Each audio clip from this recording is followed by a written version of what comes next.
Chapter 1 कार्यकारी सारांश। हमारे आसपास के पदार्थ प्रस्तुत दस्तावेज पदार्थ की प्रकृति, उसके कणों के गुणधर्म, उसकी विभिन्न अवस्थाओं ठोस, द्रव, गैस और इन अवस्थाओं में परिवर्तन की प्रक्रियाओं का एक व्यापक विश्लेषण प्रदान करता है।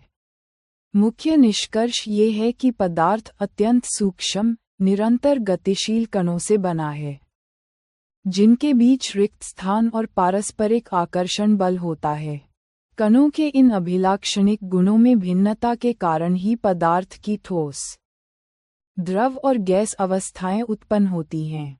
तापमान और दाब में परिवर्तन करके पदार्थ की अवस्था को बदला जा सकता है, जिसमें गलन, क्वथन, संघनन और ऊर्ध्वपातन जैसी प्रक्रियाएं शामिल हैं। इसके अतिरिक्त क्वथनांक से कम तापमान पर होने वाली वाष्पीकरण की प्रक्रिया शीतलता का कारण बनती है और यह सतही क्षेत्रफल, तापमान, आर्द्रता तथा वायु की गति जैसे कारकों पर निर्भर करती है। पदार्थ की मौलिक प्रकृति वैज्ञानिक दृष्टिकोण से विश्व की प्रत्येक वस्तु जिस सामग्री से बनी है, उसे पदार्थ कहा जाता है। इसमें हवा, भोजन, पत्थर, बादल, तारे, पौधे, पशु और यहाँ तक कि पानी की एक बूंद भी शामिल है। पदार्थ की दो मूलभूत विशेषताएं हैं। इसका द्रव्यमान होता है और यह स्थान, आयतन, घेरता है। कणों से निर्मित संरचना पदार्थ की प्रकृति के संबंध में दो विचारधाराएं प्रचलित थीं। एक मानती थी कि पदार्थ लकड़ी की तरह सतत होता है, जबकि दूसरी मानती थी कि यह रेत की तरह कणों से मिलकर बना है। प्रयोगों से यह सिद्ध होता है कि पदार्थ कणों से निर्मित होता है। जब नमक या शर्करा को पानी में घोला जाता है, तो वे पानी के कणों के बीच के रिक्त स्थानों में समावेशित हो जाते हैं, जिससे जल स्तर में कोई बदलाव नहीं आता। ये स्पष्ट रूप से पदार्थ की कणीय प्रकृति को दर्शाता है। कणों का सूक्ष्म आकार पदार्थ के कण इतने छोटे होते हैं कि उनकी कल्पना करना भी कठिन है। पोटेशियम परमैंगनेट के कुछ क्रिस्टल ही 1000 लीटर पानी को रंगीन कर सकते हैं। ये प्रयोग दर्शाता है कि पोटेशियम परमैंगनेट के केवल एक क्रिस्टल में लाखों सूक्ष्म कण होते हैं, जो लगातार छोटे छोटे कणों में विभाजित होते रहते हैं। पदार्थ के कणों के अभिलाक्षणिक गुण। पदार्थ के कणों में कुछ विशिष्ट गुण होते हैं जो पदार्थ के व्यवहार को निर्धारित करते हैं। 1. कणों के मध्य रिक्त स्थान। पदार्थ के कणों के बीच पर्याप्त रिक्त स्थान होता है। चाय, कॉफी या नींबू पानी बनाते समय एक पदार्थ के कण दूसरे पदार्थ के कणों के बीच के रिक्त स्थानों में समावेशित हो जाते हैं। यही कारण है कि पदार्थ एक दूसरे में मिश्रित हो सकते हैं। 2. निरंतर गतिशीलता और गतिज ऊर्जा। पदार्थ के कण निरंतर गतिशील होते हैं, अर्थात उनमें गतिज ऊर्जा होती है। तापमान का प्रभाव। तापमान बढ़ने से कणों की गति तेज हो जाती है, जिससे उनकी गतिज ऊर्जा भी बढ़ जाती है। गर्म खाने की गंध दूर तक फैलती है क्योंकि उच्च तापमान के कारण गंध के कणों की गतिज ऊर्जा अधिक होती है, जबकि ठंडे खाने की महक के लिए उसके पास जाना पड़ता है। विसरण। दो विभिन्न पदार्थों के कणों का स्वतः मिलना ही विसरण कहलाता है। ये कणों के रिक्त स्थानों में समावेश और उनकी गतिशीलता के कारण संभव होता है। गर्म करने पर विसरण की प्रक्रिया तेज हो जाती है। 3. कणों के मध्य आकर्षण बल। पदार्थ के कणों के बीच एक बल कार्य करता है जो उन्हें एक साथ रखता है। इस आकर्षण बल का सामर्थ्य प्रत्येक पदार्थ में अलग अलग होता है। ठोस। लोहे की कील में कणों के बीच आकर्षण बल सबसे अधिक होता है, इसलिए उसे तोड़ना कठिन है। द्रव। पानी में ये बल कमजोर होता है, जिससे गोताखोर पानी को काट पाता है। गैस। हवा में कणों के बीच बल नगण्य होता है, जिससे हम आसानी से अपना हाथ चला सकते हैं। पदार्थ की अवस्थाएं। एक तुलनात्मक विश्लेषण। कणों की विभिन्न विशेषताओं के कारण पदार्थ मुख्य रूप से 3 अवस्थाओं में पाया जाता है। ठोस, द्रव और गैस। गुणधर्म: ठोस अवस्था सॉलिड स्टेट, द्रव अवस्था लिक्विड स्टेट, गैसीय अवस्था गैसियस स्टेट। आकार निश्चित और स्पष्ट, सीमाएं अनिश्चित। बर्तन का आकार ले लेता है अनिश्चित, बर्तन को पूरी तरह भर देता है। आयतन निश्चित और स्थिर, निश्चित अनिश्चित। दृढ़ता तरलता, दृढ़ होते हैं, बहते नहीं, दृढ़ नहीं। तरल होते हैं, बहते हैं, दृढ़ नहीं। तरल होते हैं, बहते हैं। संपीयता नगण्य, बहुत कम। अत्यधिक कणों के मध्य आकर्षण बल सबसे अधिक, ठोस से कम। गैस से अधिक, नगण्य कणों के मध्य रिक्त स्थान न्यूनतम। ठोस से अधिक, अत्यधिक कणों की गतिज ऊर्जा न्यूनतम। मध्यवर्ती, अत्यधिक तीव्र और अनियमित गति विसरण, बहुत धीमा। ठोस से तेज, बहुत तीव्र। घनत्व सामान्यतः उच्च, सामान्यतः ठोस से कम, बहुत कम। विशेष स्थितियां: रबर बैंड। बाह्य बल लगाने पर आकार बदलता है, लेकिन बल हटाने पर पुनः मूल आकार में आ जाता है। अत्यधिक बल लगाने पर टूट जाता है। स्पंज। इसमें छोटे छिद्र होते हैं जिनमें वायु का समावेश होता है। दबाने पर वायु बाहर निकलती है, जिससे इसका संपीन संभव होता है। LPG CNG. उच्च संपीयता के कारण गैसों के अत्यधिक आयतन को एक कम आयतन वाले सिलेंडर में भरा जा सकता है। अवस्था परिवर्तन की प्रक्रियाएं: पदार्थ अपनी अवस्था बदल सकता है। जल इसका सर्वोत्तम उदाहरण है, जो बर्फ, ठोस, जल, द्रव और जलवाष्प, गैस, तीनों रूपों में मौजूद रह सकता है। ये परिवर्तन तापमान और दाब द्वारा नियंत्रित होता है। तापमान का प्रभाव: गलन, मेल्टिंग, वह प्रक्रिया जिसमें ठोस गर्म करने पर द्रव में बदल जाता है। जिस न्यूनतम तापमान पर ठोस पिघलकर द्रव बनता है, वह उसका गलनांक, मेल्टिंग पॉइंट, कहलाता है। बर्फ का गलनांक 273.15 के 0 डिग्री सेल्सियस है। संगलन की प्रसुप्त ऊष्मा, लेटेंट हीट ऑफ फ्यूजन, गलने की प्रक्रिया के दौरान तापमान स्थिर रहता है क्योंकि दी गई ऊष्मा कणों के बीच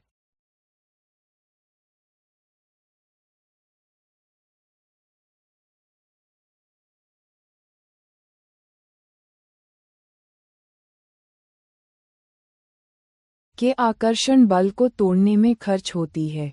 ये छुपी हुई ऊष्मा संगलन की प्रसुप्त ऊष्मा कहलाती है। यही कारण है कि 0 डिग्री सेल्सियस पर जल के कणों की ऊर्जा उसी तापमान पर बर्फ के कणों की ऊर्जा से अधिक होती है। क्वथन, बॉयलिंग, वह प्रक्रिया जिसमें द्रव उबलकर गैस में परिवर्तित होता है। वायुमंडलीय दाब पर वह तापमान जिस पर द्रव उबलने लगता है, उसे क्वथनांक, बॉइलिंग पॉइंट, कहते हैं। जल का क्वथनांक 373 के 100 डिग्री सेल्सियस है। वाष्पीकरण की गुप्त ऊष्मा, लेटेंट हीट ऑफ वेपराइजेशन, क्वथनांक पर 1 किलो द्रव को गैस में बदलने के लिए आवश्यक ऊष्मीय ऊर्जा। इसी अतिरिक्त ऊर्जा के कारण 100 डिग्री सेल्सियस पर भाप, वाष्प के कणों में उसी तापमान पर पानी के कणों की अपेक्षा अधिक ऊर्जा होती है, जिससे भाप से जलने की तीव्रता अधिक महसूस होती है। ऊर्ध्वपातन, सब्लिमेशन, द्रव अवस्था में आए बिना ठोस अवस्था से सीधे गैस में बदलने की प्रक्रिया। उदाहरण: कपूर, नैफ्थलीन। निक्षेपण, डेपोजिशन, गैस से सीधे ठोस बनने की प्रक्रिया। दाब का प्रभाव: दाब बढ़ाने और तापमान घटाने से गैस द्रव में बदल सकती है। गैसों का द्रवीकरण: जब सिलेंडर में भरी गैस पर दाब लगाया जाता है, तो कण पास आ जाते हैं और वह द्रव अवस्था में परिवर्तित हो जाती है। शुष्क बर्फ, ड्राई आइस।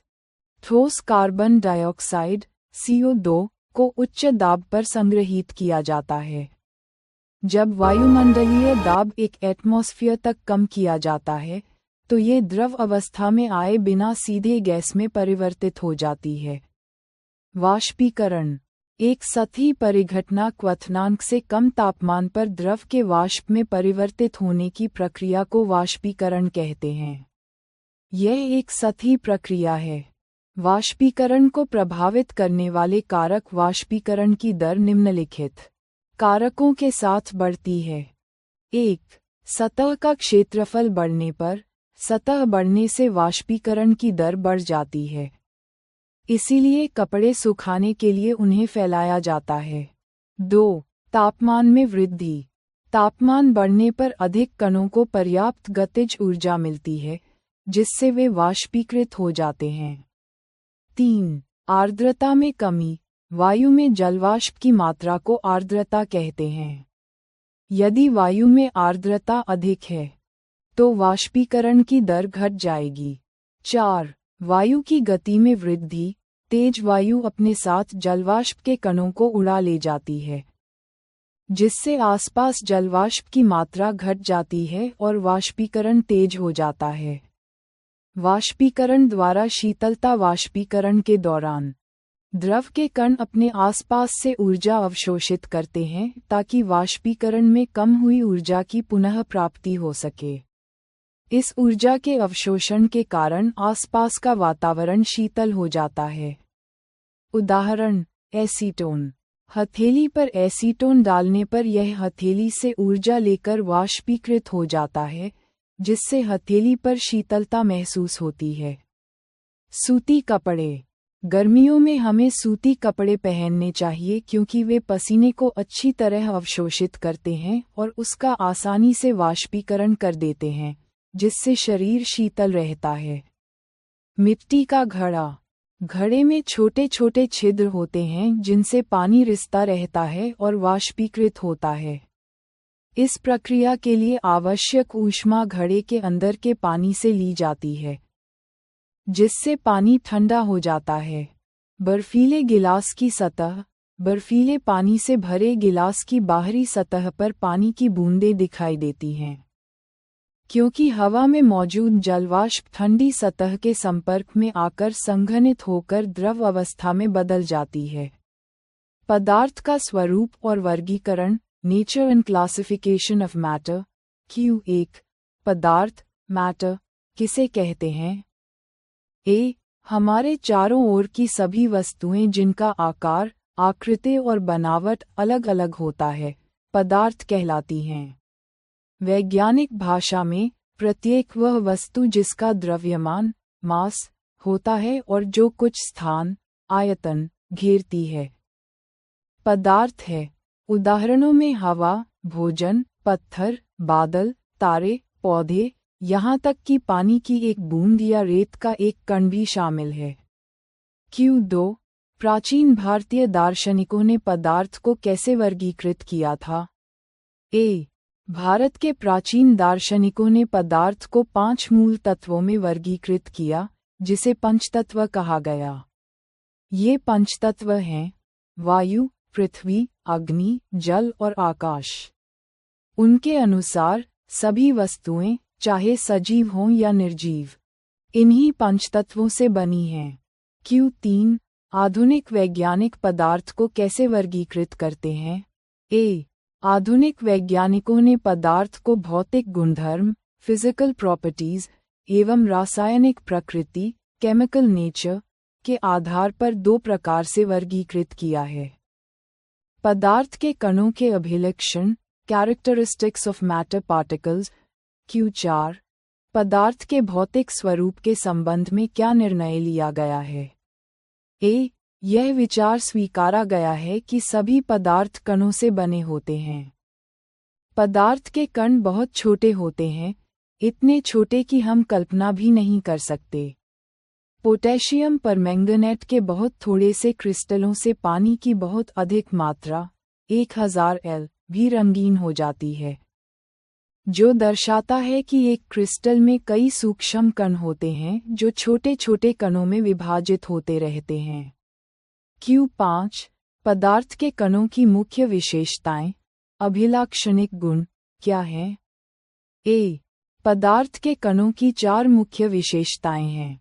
1. कणों के बीच रिक्त स्थान। पदार्थ के कणों के बीच पर्याप्त रिक्त स्थान होता है। जैसे नमक या शर्करा पानी में घोलने पर पानी के कणों के रिक्त स्थानों में समाविष्ट हो जाते हैं। 2. निरंतर गतिशील। पदार्थ के कण निरंतर गतिशील होते हैं, जिसका अर्थ है कि उनमें गतिज ऊर्जा, काइनेटिक एनर्जी, होती है। तापमान बढ़ने से कणों की गति और गतिज ऊर्जा दोनों बढ़ जाती है। 3. एक दूसरे का आकर्षण। पदार्थ के कणों के बीच एक बल कार्य करता है जो कणों को एक साथ रखता है। इस आकर्षण बल का सामर्थ्य प्रत्येक पदार्थ में अलग अलग होता है। 4. विसरण, डिफ्यूजन। दो विभिन्न पदार्थ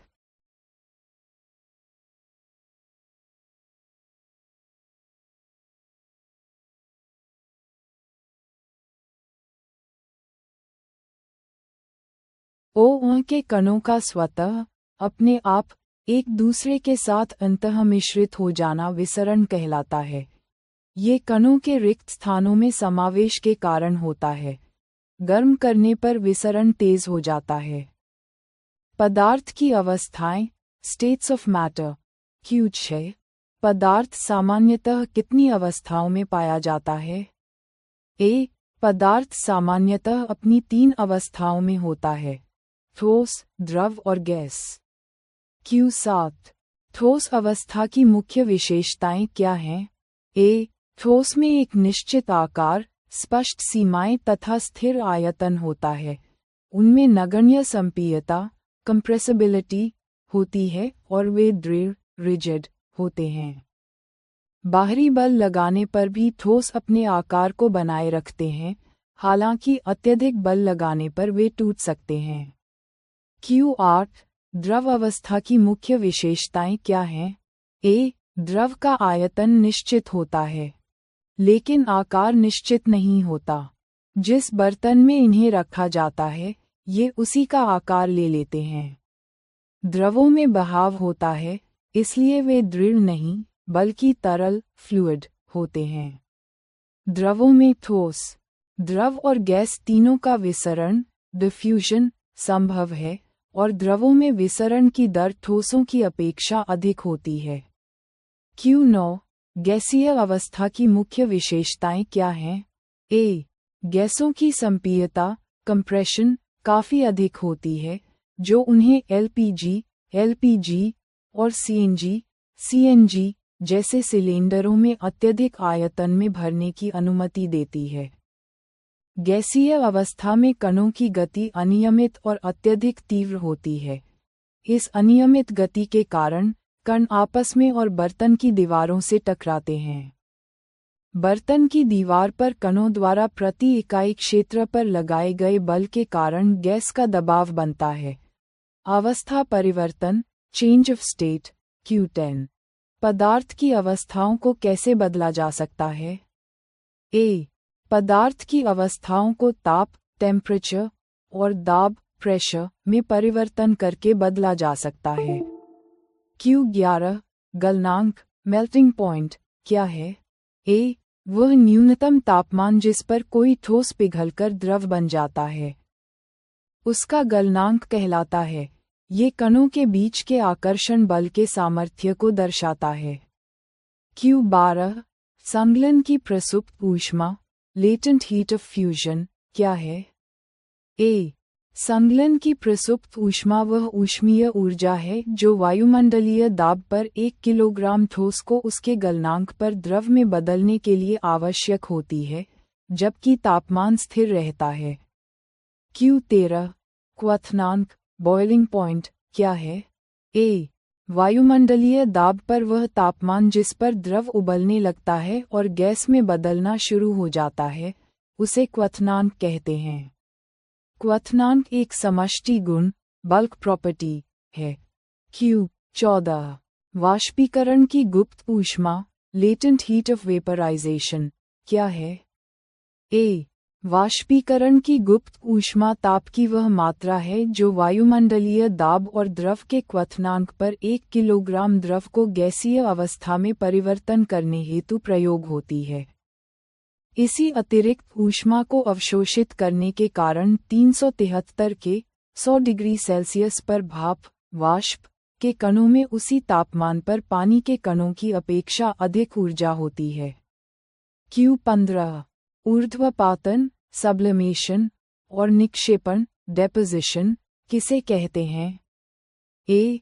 ऊर्ध्वपातन वह प्रक्रिया जिसमें ठोस पदार्थ द्रव अवस्था में परिवर्तित हुए बिना सीधे गैसीय अवस्था में आ जाता है, जैसे कपूर या नैफ्थलीन। निक्षेपण वह प्रक्रिया जिसमें गैसीय पदार्थ सीधे ठोस अवस्था में आ जाता है।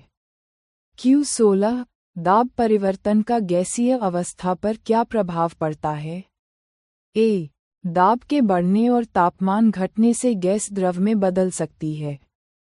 उच्च दाब पर संग्रहित ठोस CO2, जिसे शुष्क बर्फ या ड्राई आइस कहते हैं, द्रव अवस्था में आए बिना सीधे गैस में परिवर्तित हो जाती है जब वायुमंडलीय दाब एक वातावरण हो। वाष्पीकरण और शीतलता इवैपोरेशन एंड कूलिंग Q17 वाष्पीकरण इवैपोरेशन क्या है? ए. क्वथनांक से कम तापमान पर द्रव के वाष्प में परिवर्तित होने की प्रक्रिया को वाष्पीकरण कहते हैं। यह एक सतही परिघटना सरफेस फेनोमेनन है। Q18 वाष्पीकरण की दर को प्रभावित करने वाले कारक कौन से हैं? ए. वाष्पीकरण की दर निम्नलिखित कारकों के साथ बढ़ती है। 1. सतह क्षेत्र सरफेस एरिया बढ़ने पर, जैसे कपड़े सुखाने के लिए फैलाना। 2.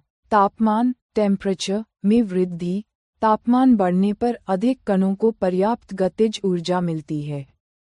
3. आर्द्रता ह्यूमिडिटी में कमी, वायु में जल वाष्प की मात्रा आर्द्रता अधिक होने पर वाष्पीकरण की दर घट जाती है। 4. वायु की गति विंड स्पीड में वृद्धि, तेज हवा जल वाष्प के कणों को अपने साथ उड़ा ले जाती है, जिससे आसपास जल वाष्प की मात्रा घट जाती है और वाष्पीकरण तेज हो जाता है। Q19 वाष्पीकरण के कारण शीतलता क्यों होती है? ए. वाष्पीकरण के दौरान द्रव के कणों द्वारा उपयोग की गई ऊर्जा को पुनः प्राप्त करने के लिए वे अपने आसपास से ऊर्जा ऊष्मा अवशोषित कर लेते हैं। इस ऊर्जा के अवशोषित होने के कारण आसपास शीतलता ठंडक हो जाती है। उदाहरण के लिए एसीटोन हथेली पर गिरने पर ठंडा महसूस होता है, क्योंकि कण